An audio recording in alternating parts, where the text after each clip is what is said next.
Hey, checkez ça. Il y a un ami qui m'a envoyé ça.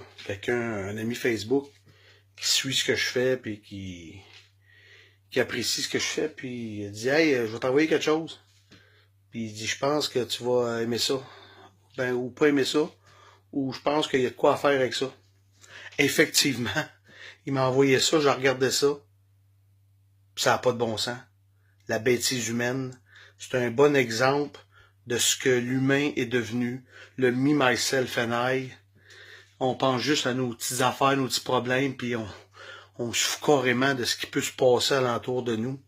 Ah, regardez bien ça, ça se passe à Bécomo, ça s'est passé en fin de semaine, il y a quelques jours. Ah, regardez bien ça, le niaisage, la bêtise humaine, à son meilleur. Checkez ça. Allez, Sono, la Coupe du monde de paracyclisme fait la joie des spectateurs, mais complique la vie de résidents et de commerçants touchés par les entraves routières du parcours des courses. Olivier Roy-Martin.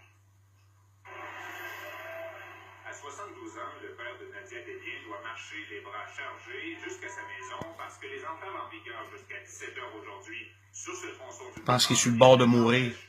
Il file pas bien, le monsieur. On est super fiers de voir ça dans notre coin de pays à nous. Mais par ailleurs, ça occasionne des problèmes, à des gens. Puis moi, ce qui m'a touché, c'est mon père. Mon père est revenu de les commissions pour retourner à la maison. Mon père est revenu, de les commissions de la maison. Puis son père, on s'entend-tu? Regardez-les marcher.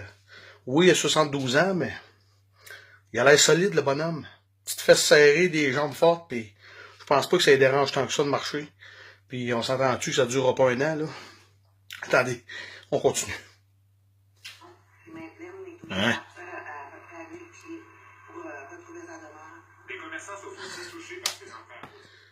Puis tu vois l'athlète à côté, ça c'est des athlètes là qui se préparent pour les Olympiques de 2020 à Tokyo. Des athlètes paralympiques, des handicapés qui peuvent pas marcher.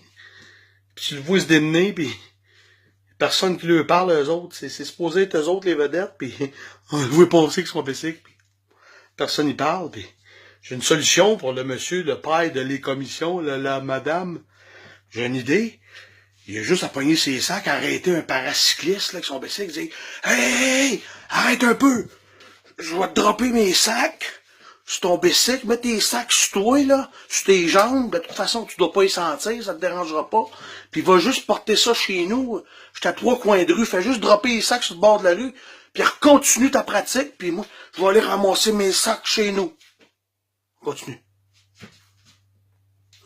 Les propriétaires du marché Joliette disent avoir connu une baisse de 25% d'achalandage mercredi.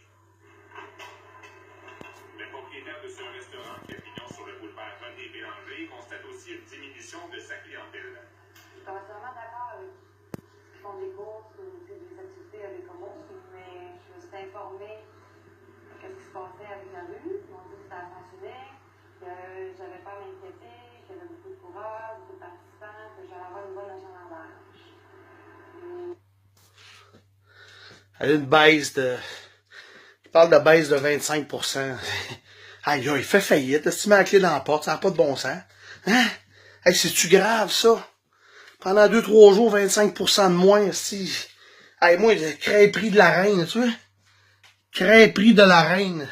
Ton 25%, c'est peut-être juste que le monde se sont rendu compte que n'importe quoi, tu sais, c'est une crêperie, là, ils se sont peut-être rendu compte que c'est de la merde, tu sais, que t'enroules n'importe quoi d'une crêpe, ça reste que t'as enroulé un peu n'importe quoi juste dans une crêpe, que le monde sont peut-être tannés, qu'ils ont peut-être catché, que c'est pas de la gastronomie pantoute.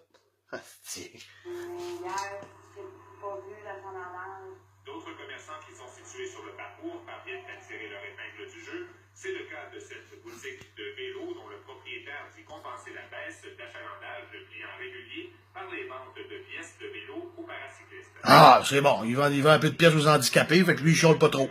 Et dans un courriel, l'entreprise rappelle qu'elle a rencontré les commerçants touchés et publié sur son site web la liste des entraves routières. Gestion Spact prévoit rencontrer prochainement les commerçants touchés afin de recueillir leurs suggestions en vue d'améliorer la prochaine Coupe du monde de paracyclisme à Bécomo l'an prochain. Ici Olivier Roy-Martin, Radio-Canada, Bécomo. Non, mais on rit bien, mais je ris pas. Je trouve ça tellement d'un ridicule consommé, un instant, d'un ridicule consommé, c'est, on parle d'athlètes olympiques, mais qu'au bout du compte, on n'en parle pas pantoute, on les voit passer, il n'y a personne qui lui parle. On parle des petits problèmes du monsieur qui a l'air top shape, que la madame s'inquiète pour son papa qui marche avec ses paquets, mais que le papa, mais lui, on l'entend pas parler, hein, il marche avec ses paquets, puis il a l'air solide, le monsieur, puis je pense que ça doit pas y déranger tant que ça. C'est peut-être la madame, elle veut peut-être rester fin avec son papa, elle veut rester gentille avec papa, parce qu'elle veut peut-être pas perdre son héritage, fait qu'elle reste gentille. Mais non, tu sais, on fait bien des jokes, mais c'est complètement ridicule comme entrevue. Ça n'en dit beaucoup. Ça peut bien aller mal dans le monde. Puis on peut bien, tiens, être dans tout le monde dans notre petit caca, puis faire nos petites affaires, puis se colisser de ce qui se passe très proche de nous. Fait que, moi, ce qui se passe à Bécomo, mais c'est ridicule. C'est du chiolage de perron d'église. Puis je sais pas. J'ai vu ça, puis je comprends pas. Je vois des athlètes olympiques, puis je vois le chiolage, puis les commerçants qui perdent 25%. Ça fait juste me décourager. OK? Bye bye, puis on va prendre une marche, moi. J'ai encore mes 2 jambes. Au revoir.